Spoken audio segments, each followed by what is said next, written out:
آداب ناظرین، N news میں آپ کا استقبال ہے۔ محترم ناظرین، موجودہ ہندوستان میں اقلیتوں کے مسائل کو دستور ہند کے آئینے میں حل کرنے کے عنوان سے دارالعلوم علامہ عبدالحی جنسی بھوپال نے دستور ہند کے جمہوری تقاضے موضوع پر ایک پروگرام منعقد کر عوام میں بیداری کی ایک پہل کی۔ دستور ہند پر منعقدہ اس پروگرام میں شہر بھوپال کے کئی نامور وکلاء، وقف بورڈ ٹریبونل لائر جناب ثروت شریف خان، سینئر ایڈوکیٹ جناب محمد ماہر، ٹیکس کنسلٹنٹ جناب اشرف علی اور سپریم کورٹ کے موسٹ سینئر ایڈوکیٹ جناب احتشام ہاشمی موجود رہے۔ حاضرین کو خطاب کرتے ہوئے ایڈوکیٹ احتشام ہاشمی نے کہا، دستور ہند کا مطالعہ وقت کی ایک اہم ضرورت ہے۔ قوانین ہند سے لا علمی ہماری پریشانیوں کی وجہ ہی نہیں بلکہ اصلی سبب بھی ہے۔ پیش ہے محمد اسد کی یہ خاص رپورٹ۔ جستجو سے یعنی یہ اتنی پررونق اور مفید مجلس سجوائی، بہت بہت شکریہ، اور ہم احتشام ہاشمی صاحب کا بھی بہت شکر گزار ہیں۔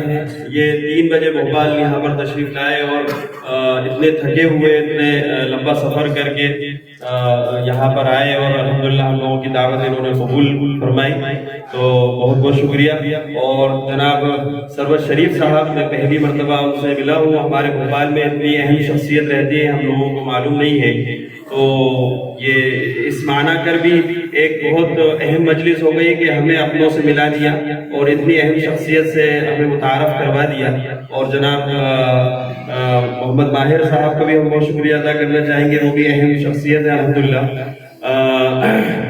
وکیلوں کو جب دیکھتا تھا تو اکبر پراگیاجی کا ایک شعر یاد آتا تھا کہ الہ آبادی کو جو نام بدلنے کی جو ایک پرتکریا چل رہی ہے، تو اکبر الہ آبادی نے بڑا خوب شعر کہا ہے۔ وہ یقیناً یہ وکلا کو بڑا چبھتا ہوگا کہ پیدا ہوا وکیل تو شیطان نے یوں کہا کہ لو آج میں بھی صاحب اولاد ہو گیا۔ معافی کے ساتھ بہت بہت، لیکن میں نے اس کو اس طریقے سے بنایا کہ پیدا ہوا ان لوگوں کو، آپ جیسے حضرات کو دیکھ کر کہ آپ لوگ امت کے لیے الحمدللہ اتنی آپ لوگوں کی کارکردگی ہے اور اتنی محنتیں، آپ نہ دن کو دن اور نہ رات کو رات، اور الحمدللہ 3000 کلومیٹر کا سفر رپورٹ لکھوا دی، اور نہ جانے کیا کیا ان لوگوں پہ، یہ تو مختصر بتایا، اور نہ جانے کیا کیا حملے ہوئے ہوں گے۔ تو میں نے اس کا یہ شعر بنایا کہ پیدا ہوا وکیل ان جیسا تو شیطان نے یوں کہا کہ لو آج میں پھر سے بے اولاد ہو گیا۔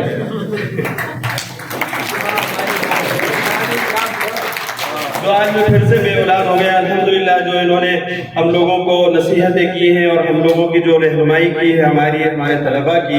تو ہم لوگ بہت شکر گزار ہیں، اور انشاءاللہ آپ کو امید دلاتے ہیں کہ ہم، آپ نے جس طریقے سے کہا کہ ایک کلاس آرگنائز کی جائے، تو الحمدللہ ہم انشاءاللہ اس کے لیے کام کریں گے کہ آپ کی جو منشا ہے تو انشاءاللہ ہم لوگ اس پر کھرے اترے۔ اور آپ نے بھی جس طریقے سے ہم لوگوں کے لیے رہنمائی کی ہے کہ آپ لوگ اگر LLB میں داخلہ لینا چاہیں تو آپ کی طرف سے انشاءاللہ پورا ہر اعتبار سے تعاون رہے گا۔ میں بھی اپنی طرف سے کہ دارالعلوم کی طرف سے جو انشاءاللہ جو طلبہ ہمارے جو اساتذہ مفتیان کرام ہمارے دارالعلوم کے اگر LLB کرنا چاہیں گے تو دارالعلوم میں انشاءاللہ جتنی ممکن ہو سکے گا ان کی مدد کرے گا۔ میں چاہیں گے ہمارے استاد الاساتذہ، استاد مربی حضرت مولانا یوسف صاحب ندوی رحمۃ اللہ برکاتہ کے دست مبارک سے، اور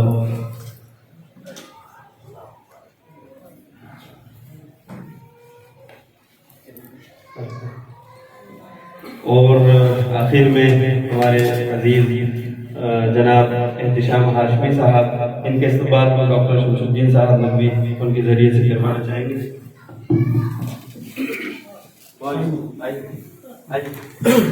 آپ بھی گبر بھائی، آئی گبر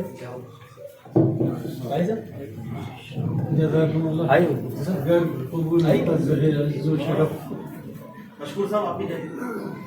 ان کا استقبال کرنا چاہیں گے۔ مولانا اکرم صاحب نائب محبب ان کے ذریعے سے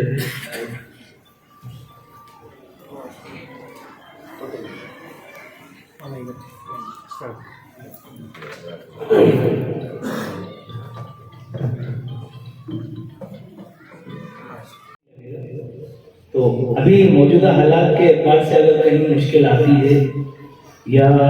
کہیں قانونی اعتبار سے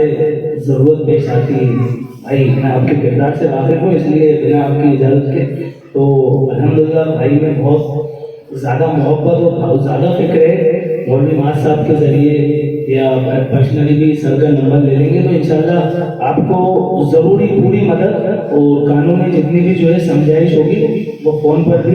یا کال پر اگر وقت ہوگا کیونکہ مصروفیت بہت زیادہ رہتی ہے تو وہ آپ کو جانکاری نالج مل جائے گی، ہے نا۔ اس کے ساتھ ساتھ ہمیں لا اور جانکاری میں تو جانا ہے، لیکن کبھی اگر خدا نہ خواستہ مشکل پیش آ جائے تو ہمیں اکیلا محسوس نہیں کرنا۔ احتشام آصف صاحب جیسا ایک